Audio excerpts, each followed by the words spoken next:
Magandang araw po sa ating lahat. Basahin po natin ang Exodus chapter 14 verse 1 hanggang 13. Sabi nga po sa 13, sumugot si Moises, lakasan ninyo ang inyong loob. Huwag kayong matakot. Tignan na lang ninyo kung paano kayo ililigtas niyo ng Diyos. Hindi na ninyo muling makikita ang mga Egyptian yan. Amen. Sabi nga po sa ating pamagat, see the opposite side. Ibig sabihin is kailangan din natin tumingin sa kabaligtaran na nangyayari sa atin. Halimbawa nga dito yung Exodus chapter 14 verse 13 na sinabi ni Moises, nalakasan nila yung loob nila at huwag silang matakot. Ang tingnan na lang ninyo kung ano yung gagawin ng Diyos sa pagliligtas. Kasi sa panahon na yun, yung mga Israelita is tatakas sila sa mga Egyptyo o sa Egypt. Aalis sila para maglakbay sa ilang at purihin ng Diyos pumunta ng Kanaan. Yung panahon na yun is hindi sila pinayagan ni Pharaoh. Kaya natakot yung mga Israelita kasi nakita nila na parating na yung mga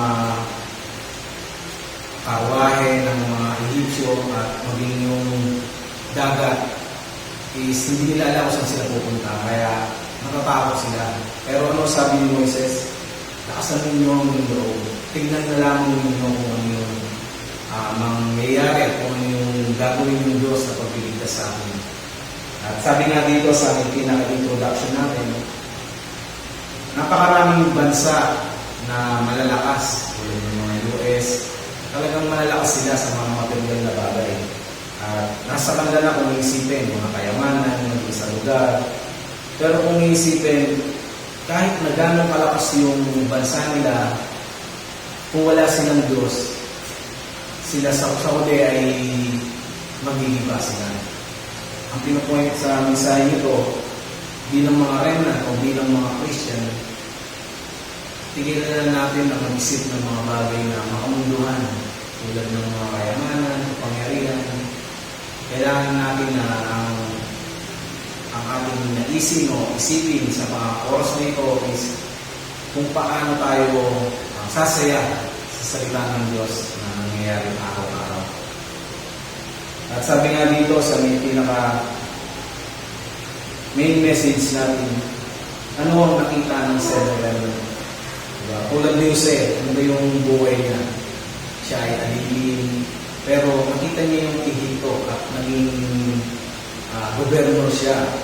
Ang isipin natin, kahit na mahinang ilala o mahinang kalagayan natin, hindi siya pinabayaan ng Diyos. Because ginamit siya ng Diyos, kahit siya ay naalipin, kahit siya ay nakulong, ginamit siya bilang isang gobernador sa Ehipto. Tulad din ni Moises, nakita niyo yung word evangelization. Kasi yung mga Israelita is naaalipin sila ng mga Egyptyo. Pero nakita ni Moises kung paano pinaalis sa lugar na yun sa pamamagitan ng Diyos, sa mga utos ng Diyos at sa mga plano ng Diyos, at sila pinag-uri sa lugar ng Kanaan. At maging si Samuel, nakita niya rin yung problema is hindi pala yung mga Pilistino, hindi ang mga problem pala is mismo mga Israelita. Kasi kung isipin sa panahon na yun, is kung talaga, sabi ni Samuel, kung talagang nananampalataya kayo sa Diyos, yung mga Diyos-Diyosan na meron kayo, sabi sa mga Israelita, is pagtipon-tipon ipapon nito. Diba? Ibig sabihin, kung meron tayong ibang Diyos sa buhay natin, hindi lang kahit na tayo ay Christian, hindi pa rin tayo pagpapalagay ng Diyos sapagkat hindi talaga natin sure na makilala ang ibig sabihin ng God sa buhay natin. Kaya, ang pinupoint ng mensahe nito, kailangan natin makita yung tunay ng Diyos. Katulad ng nakita ng mga remnant o yung 7 remnant. At sabi naman ni David, nakita niya na ang pastol niya is walang iba kundi ang Diyos. Hindi siya magkukulang kahit anong mangyari. Kung isipin, si Aaron David is lagi siya nagtatago. Lagi siyang nagtatago sa mga kuweba kasi papatayin siya ng hari sa panahon na yun. Pero makita niyo pa rin na yung Diyos, kahit ganun yung kalalagayan niya, is kumikilos ko sa buhay niya. Ganun din tayo sa mga oras na ito at maging sa pananampalataya natin. Kailangan natin na yung Diyos is talagang purihin siya ng buong puso. At maging si Daniel, kahit na siya ay bihag o kahit na siya ay naalipin, naging prime minister pa rin sa panahon niya. At maging si Apostol Pablo, kahit na siya ay mag-uusig o inuusig siya, nakita niya pa rin yung Roma na kailangan niya itong i-preach ang salita ng Diyos sa lugar niya. Kung isipin, napakaraming mga tao pwede gamitin ng God kahit mismo sa panahon natin. Sa panahon nila ng Seven Remnant, kung isipin yung mga tao na yun, is mahina sila, pero sila pa rin yung ginamit ng God. Sila pa rin yung pinagmulan ng mga plano nito. Kaya walang imposible sa God. Pwede kanyang gamitin kahit na mahirap ka ngayon, o kulang ka ngayon, nahina ka ngayon. Pwede kanyang gamitin kung talagang nananampalataya ka sa Diyos sa tulong na nakita ng Seven Remnant. At sabi nga dito sa pangalawa, sa loob ng pag-uusig, dapat makita ang opposite side. Yung kabaligtaran. Diba? Ibig sabihin, minsan kasi pagka nagkakaroon tayo ng mga problem o nagkakaroon tayo ng conflict sa buhay natin, hindi natin inuulihan ang lahat ng bagay. Minsan nakikita natin kung ano yung solusyon nito at gagawa tayo dito. Pero sabi nga dito sa mensahe nito, dapat tingnan rin natin yung opposite side.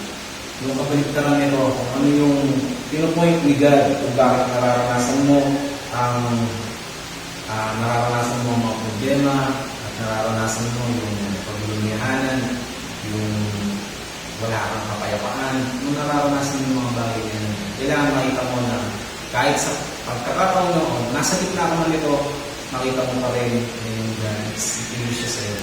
Yung kabaligtaran yung nangyayari sa'yo, ito ay blessing. At sabi nga po dito, tulad ng mga remnant na bumangon at naging mga daan patungo sa mundo. Ibig sabihin, yung sa panahon ng mga early church, kahit na sila ay nakuusig o kahit na sila ay hinahabol o nagtatago sila, nakita pa rin nila yung daan sa totoong mundo. Ibig sabihin kung paano sila mag-worship kay God. At sabi naman po sa pangatlo, sa ngayon dapat natin makita ang kabaligtaran. Ibig sabihin, kailangan natin makita yung opposite side ng buhay na meron tayo. Sabi dito, lahat ng bagay is merong time schedule. Sabi sa Mga chapter 3 verse 1, kung ano ang nangyari ay nangyari na. At kung ano ang mangyayari ay nangyari na naman pa. Ibig sabihin nilang bagay.